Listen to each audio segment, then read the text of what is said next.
On revient évidemment à l'actualité majeure. Vous nous avez rejoint. Bonsoir Ségolène Royal. Bonsoir. On est impatient de vous entendre sur Rachida Dati, sur ce nouveau gouvernement, sur cette nouvelle donne. Un gouvernement sans doute avec plus de personnalités fortes, de gens plus à droite quand même, en moyenne.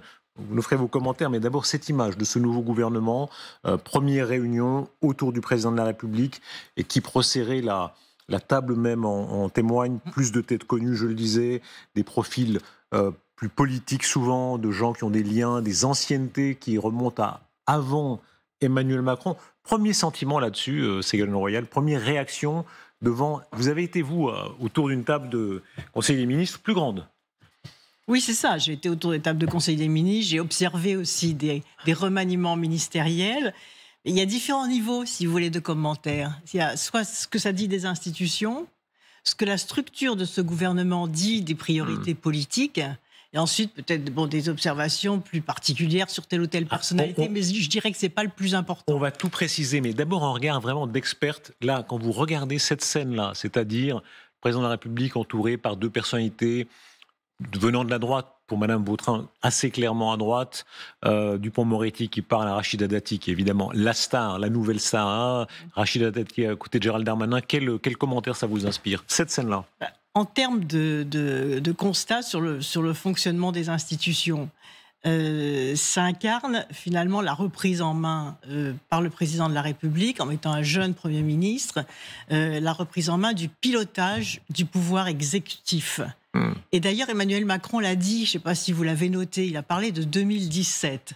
Donc si on essaye de se mettre dans l'esprit d'un président de la République, j'en ai connu un certain nombre, quand le temps passe et qu'un certain nombre de choses se passent mal, le président de la République a tendance à se dire « mais qu'est-ce qui se passe? Des choses m'échappent. Si c'était moi qui étais en première ligne, ça ne se passerait pas comme ça. On m'a fait faire des erreurs et que je n'ai pas vues à temps ou qui ont été arbitrées indépendamment de moi à Matignon. » Et c'est pour ça que et les institutions françaises sont structurées comme cela. C'est qu'à un moment, il y a un conflit entre l'Élysée et Matignon dans le pilotage du pouvoir exécutif. Et donc là, je pense que Emmanuel Macron, face au désamour des Français à l'égard du gouvernement précédent, se dit « je vais reprendre les choses en main et je vais faire en sorte d'incarner moi-même les priorités et de m'assurer moi-même que ces priorités soient mises en place ».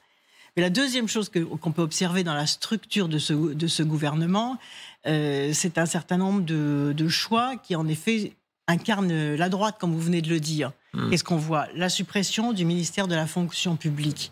C'est pas rien, la suppression le ministère de la fonction publique et des services publics disparaît. C'est-à-dire qu'il est considéré comme moins important qu'un porte-parole du gouvernement, première chose. Deuxièmement, le transfert au ministère de l'économie et des finances du secteur de l'énergie. Ça ne s'est pas fait depuis 15 ans, depuis le Grenelle de l'environnement où l'énergie était considérée comme un secteur majeur de la transition énergétique, c'est-à-dire de la lutte contre le réchauffement climatique. C'est le ministre de l'économie et des finances qui récupère l'énergie, alors que le problème prioritaire aujourd'hui pour les Français, c'est le prix de l'énergie. Et dans ce prix de l'énergie, c'est la part de l'impôt, la question fiscale. Donc on voit bien qu'avec cette reprise en main, on peut espérer, à mon avis, très peu de choses en termes d'allègement de la fiscalité sur l'énergie. Puis les deux autres modifications de structure de ce gouvernement qui en disent long, c'est finalement l'absorption par le sport de l'éducation nationale. C'est quand même la ministre des Sports qui prend l'éducation nationale et on sait que c'est impossible de mener à bien les deux missions, surtout qu'il y a les Jeux Olympiques. Et puis l'absorption par le ministère du Travail de ce grand ministère de la Santé. C'est-à-dire que les deux secteurs majeurs prioritaires pour les Français, que sont l'éducation et la santé, sont absorbés dans des magmas beaucoup plus gros, avec des difficultés de pilotage. Rachida Dati, évidemment, la sensation, la surprise. On va parler d'elle. Un mot personnel d'abord. Vous êtes un caractère comme elle. Est-ce qu'il y a une sympathie? Oui. Il y a toujours une sympathie entre nous, parce qu'on sait ce qu'on a subi. Et puis moi, j'ai du respect pour son itinéraire, oui. On se parle, on se rencontre, oui, bien sûr. Vous parlez toujours beaucoup? Beaucoup, non, mais quand on se rencontre, oui, c'est amical, oui, bien sûr. Quand vous dites ce qu'on a subi, qu'est-ce que vous avez subi de semblable? Non, mais c'est difficile, on a subi des épreuves. Moi, je ne suis pas venu pour parler de moi là, mais c'est vrai que c'est difficile, quoi. C'est difficile dans ce monde d'hommes. Je l'ai écrit longuement dans mon livre, ce que je peux enfin vous dire. Une femme dans un monde d'hommes, c'est difficile, surtout quand on a des idées fortes et une liberté de parole. Bien sûr que c'est difficile. On parlera de votre livre tout à l'heure, Refuser la cruauté du monde, le temps d'aimer est venu, mais quand on reste à Rachida Dati, son parcours, quand même, on est loin, disons, des élites françaises classiques. Il y a des degrés, mais 11 frères et sœurs, 69 neveux et nièces, origine vraiment modeste, et c'est pas un lieu commun, ça n'est pas seulement une formule. Elle est vendeuse de produits cosmétiques, elle est femme de ménage, elle gagne péniblement sa vie. C'est vraiment à la force du poignet et de l'intellect que petit à petit elle arrive là. C'est l'itinéraire qu'on connaît, mais là on fait de la politique. Qu'est-ce que ça signifie, Rachida Dati, puisqu'elle a été exclue de son parti politique. Donc c'est ça l'analyse politique. C'est pourquoi Rachida Dati rentre au gouvernement. C'est ça les questions intéressantes. Est-ce que c'est pour la mettre en position de conquérir la mairie de Paris ? C'est probable. Est-ce qu'il y a un deal d'après vous pour ça ? Est-ce que pour vous il y a un deal clair ? C'est possible, je pense. Elle l'a dit elle-même d'ailleurs, que c'est continuer à l'intéresser. Est-ce que ça permet de dire que ce gouvernement est sarkozyste ou plus à droite ? J'entends dire cela, mais ce gouvernement de toute façon est à droite.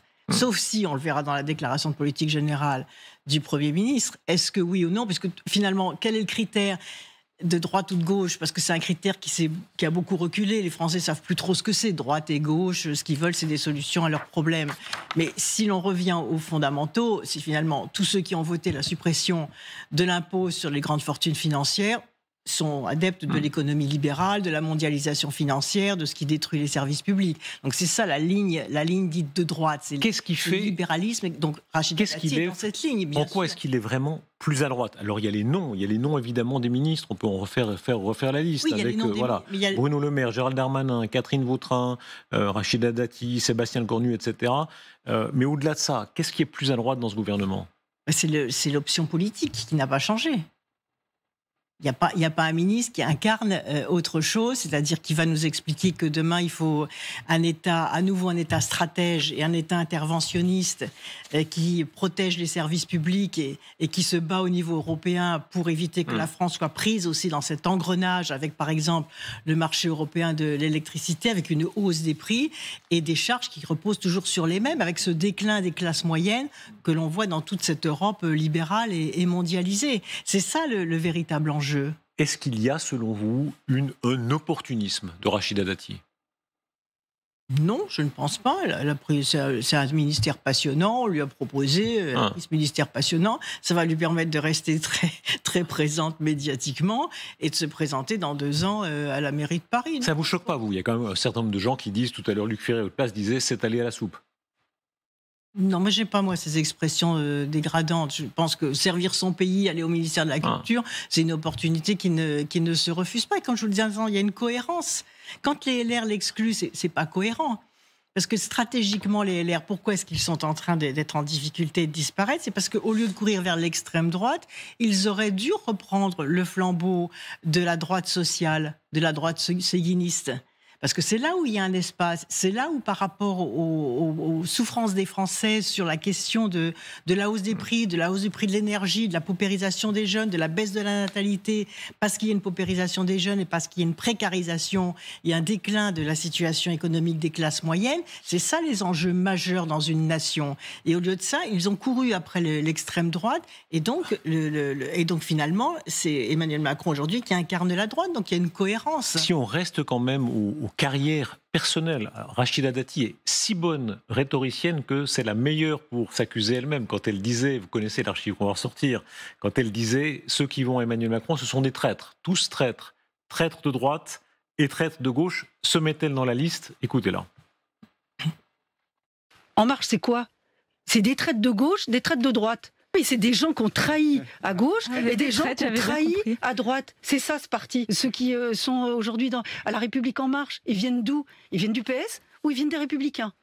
Voilà, c'est ça, ce parti. Et en fait, En Marche, et on le voit dans toutes les élections, les unes après les autres, impossibilité d'implantation locale, ça se réduit à quoi En Marche ? À Emmanuel Macron.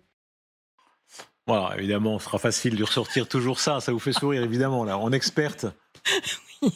C'est bien, ça prouve qu'au moins elle mettra son talent de dialecticienne au service de elle vous bluffe. Nouvelle fonction. Rachida Dati, il y a un culot de sa part. Elle va partout. Mais attendez, on a plusieurs sujets. Vous êtes là, vous aurez tout le temps. Vous êtes en train d'éclipser Gabriel Attal. On va parler aussi de Gabriel Attal tout de suite. Mais d'abord Rachida Dati. Non, mais sur le personnage, il y a peu de personnages qui sont aussi audacieux, en toutes circonstances, qui vont partout, qui affrontent tout le monde. Oui, mais on verra. Mais oui, c'est une femme courageuse. Là, je vous l'ai dit, je n'ai pas à la critiquer, moi, parce que je pense que c'est une femme courageuse qui a du toupet, qui a connu des hauts, des bas. Voilà. En plus, devant elle a quand même des échéances judiciaires. On va voir comment elle les affronte. Est-ce que c'est le retour des professionnels ? Il y a eu comme ça des moments dans la vie politique, Jospin, 97, je crois, il y a quelques exemples comme ça, où on revient aux professionnels, aux poids lourds de la politique, c'est-à-dire moins d'inconnus, moins de technards, plus de vrais politiciens. Est-ce que ça vous plaît ? Je vois pas tellement cette évolution-là. Ce qui est plutôt intéressant, c'est que le Premier ministre ne soit pas ce que vous dites, c'est-à-dire un politicien expérimenté. Donc, qu'est-ce que ça veut dire dans ce choix ? C'est ce que je vous disais tout à l'heure, c'est que le président de la République reprend en main le pouvoir exécutif, parce qu'il se dit, finalement, le bilan qui sera le mien à la fin du quinquennat, je veux que ce soit vraiment le mien. Moi, j'ai vu plusieurs présidents de la République, même François Mitterrand et les successeurs également, se dire à un moment, mais qu'est-ce qui se passe ? Pourquoi le pouvoir est à Matignon ? Parce qu'on a quand même une constitution très étrange, avec un président de la République qui a la légitimité du suffrage universel direct, qui est une légitimité démocratique très très forte, qui est unique en Europe, et à côté de ça, un Premier ministre qui a la légitimité de la gouvernance, c'est-à-dire qui a à sa main la machine de Matignon, qui est comme une machine extraordinaire, et qui a à sa main le Parlement, qui est responsable devant le Parlement. Donc, quoi que fasse le président de la République, à un moment, il constate que le pouvoir lui échappe parce que c'est le Premier ministre qui est devant le Parlement, qui est responsable devant le Parlement, qui répond aux questions au Parlement, qui présente les lois, et tout n'a pas le temps de remonter en arbitrage à Matignon. Et d'ailleurs, on voit que le président de la République a choisi le directeur de cabinet de Matignon, et le président de la République vient d'annoncer qu'il réunit, tenez-vous bien, les parlementaires avec le Premier ministre. Mais donc, ce n'est pas un reproche, c'est un constat, si vous voulez, du fonctionnement. C'est vrai que la légitimité exécutive, elle est à l'Élysée, mais le fonctionnement des institutions tel qu'il est prévu dans une constitution où il y avait un septennat, alors que maintenant c'est un quinquennat, c'est pour ça que c'est un peu bancal, le pouvoir passe très rapidement à Matignon dans le feu de l'action et dans le feu des arbitrages interministériels. Est-ce que ça vous plaît qu'Emmanuel Macron assume d'être le patron ? Il y a eu quelques scènes rapportées, Paul Larouturou au début du Conseil qui rapporte cette scène où en gros Emmanuel Macron dit voilà, c'est ça concernant l'effacement de la France ou bien le fait qu'il faut être plus révolutionnaire, que ceux qui ne sont pas d'accord sortent tout de suite, une façon de marquer le territoire. Le chef, c'est lui. Bien sûr, oui, c'est logique, puisque c'est lui qui va supporter les conséquences du bilan, d'une part. Mais ce qui me frappe aussi, c'est que depuis plusieurs jours là, qu'il y a le remaniement, il n'y a pas eu un mot sur les attentes des Français. On a eu des concepts, sans doute conçus un peu par des boîtes de communication, disons-le gentiment, sur l'autorité. Ça veut pas dire grand-chose, l'autorité. On a eu trop d'autorité. On a eu l'autorité de la taxe carbone, souvenez-vous, avec cette obstination à la maintenir le plus tard possible, jusqu'à finalement... On a eu l'autorité du 49.3. Vous êtes un peu sévère. Ces derniers mois, Gabriel Attal a incarné ça, par exemple, la décision sur l'abaya. Non mais, voilà. Exactement, c'est la seule. Voilà. C'est pour ça que... Ça vous a plu ? Oui, bien sûr, c'est pour ça que c'est en cohérence par rapport juste à cette mesure. Mais dire, il faut de l'autorité...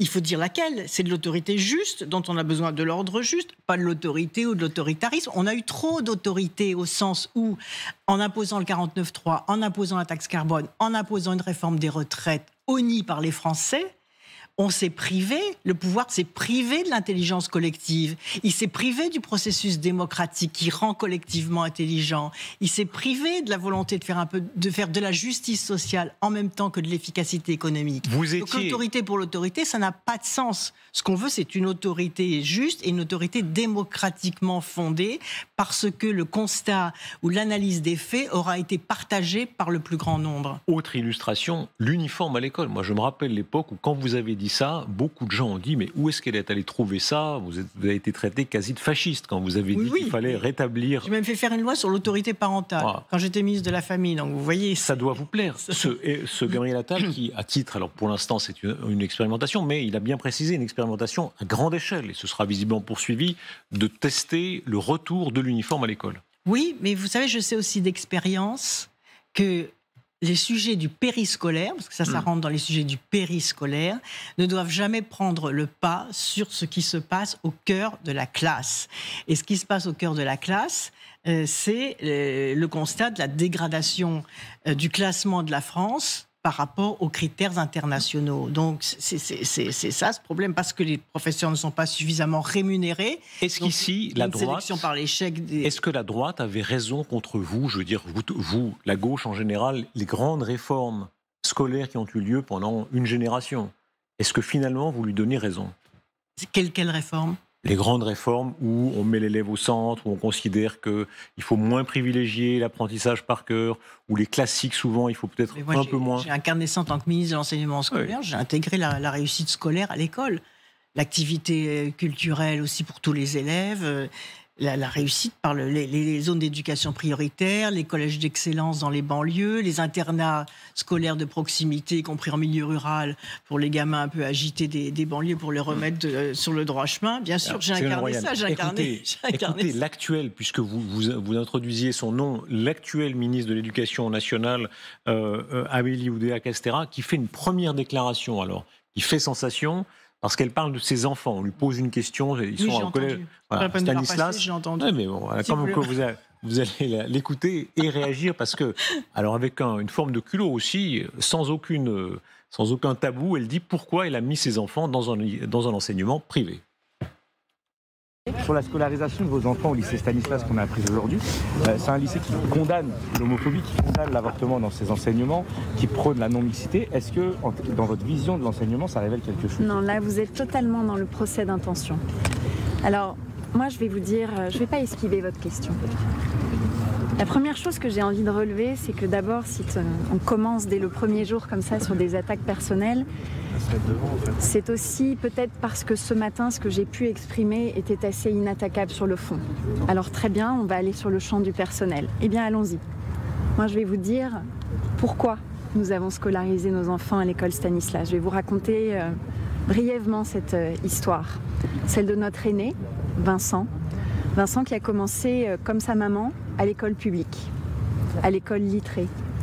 Et puis la frustration de ses parents, mon mari et moi, qui avons vu des paquets d'heures qui n'étaient pas sérieusement remplacés. Et à un moment, on en a eu marre. La séquence est extraordinaire parce que si on regarde, il la regarde, il se dit où est-ce que ça va. Oui, évidemment, c'est un peu. Où ça va atterrir. Voilà, ça glisse un peu comme ça. Oui. Ce qu'elle dit là est extraordinaire quand même. Il faut se rendre compte pour tous les enseignants de gauche, et beaucoup sont de gauche en France. C'est énorme l'éducation nationale, quoi. 1 million au total. C'est une entrée en matière un peu difficile pour la ministre. Assumée. Écoutez, c'est intenable. Moi, je demande au président de la République de nommer un ministre de l'Éducation à plein temps. Parce que regardez, ça commence déjà à déraper.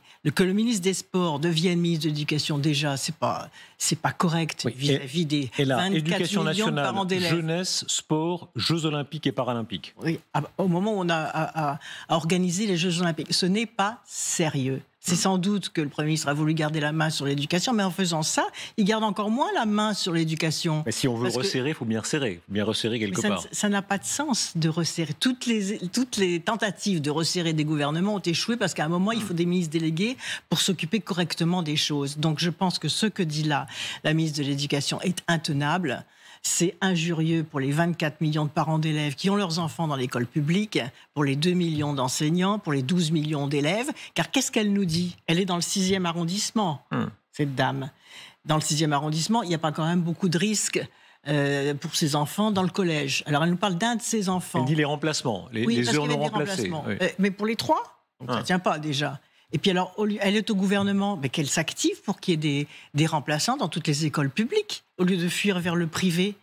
c'est intenable, c'est pas respectueux. Oui, ça vous choque, pas sérieux. Cette déclaration-là vous choque. Mais c'est profondément choquant parce que c'est méprisant vis-à-vis des...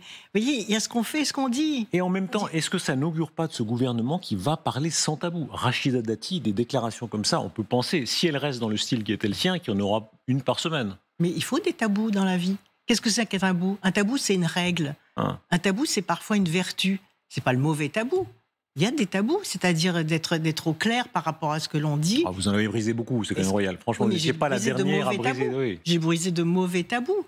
Mais il y a des bons tabous, comme celui de respecter la fonction que l'on a par rapport à la cohérence de ses propos. Et ses propos ne sont pas cohérents. C'est pas cohérent. Elle a 3 enfants. Et il y a des absences de professeurs dans les écoles du 6e arrondissement. Mais elle s'active pour qu'il n'y ait pas aucune absence d'enseignants devant les élèves, comme d'ailleurs ça avait été promis. Un mot sur Gabriel Attal. Soit elle met ses élèves dans l'école publique, soit il faut nommer un ministre Non, il faut vraiment nommer un ministre de l'Éducation nationale. Gabriel Attal, Premier ministre à 34 ans. Ça ne s'était jamais vu. Il était notre invité il y a 2 ans. On faisait la comparaison. Le premier consul Bonaparte, je crois qu'il a été à 30 ans Premier consul. Mais au-delà de ça, des chefs de gouvernement début trentaine, ça ne s'était jamais vu. Est-ce que c'est bien? C'est ni bien ni mal. Il faut voir, il faut juger aux actes. Il a du talent, non? Faut juger aux actes. Écoutez-le. C'est pas une question de critères d'âge, vous voyez. C'est une question de critères d'efficacité. La manière de faire, c'est anecdotique, et ça n'est pas qu'anecdotique. La manière de faire de sa première tournée, là, dans les Yvelines, il est face aux élèves. Comment ça va?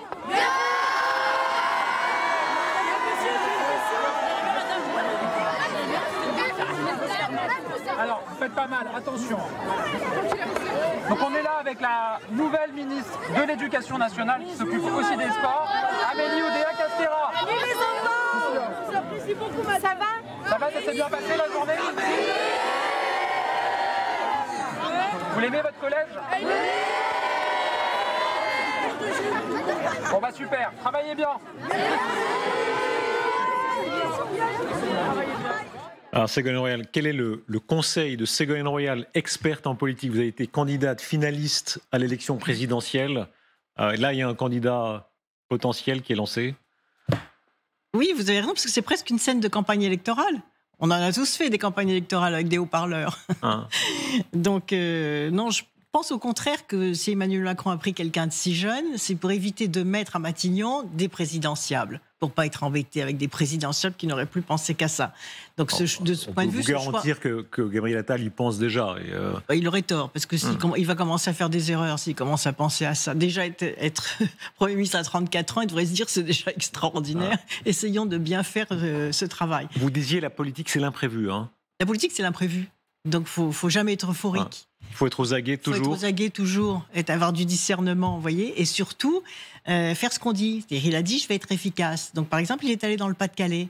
Il a vu les inondations. Il a vu que rien n'avait été fait entre les 2 inondations, alors que ça aurait très bien pu être anticipé. Et il y a des solutions pour ces territoires qui ont besoin de résilience. Donc ça, on attend par exemple très rapidement des décisions par rapport à cette question écologique majeure du dérèglement climatique et des conséquences sur des territoires qui sont en dessous du niveau de la mer, comme le Pas-de-Calais. Il y a des solutions. Merci Ségolène Royal. On vous lira Refuser la cruauté du monde. Le temps d'aimer est venu. Vous expliciterez une prochaine fois le temps d'aimer. Qu'est-ce que ça signifie exactement? Vous reviendrez. Merci beaucoup Ségolène Royal.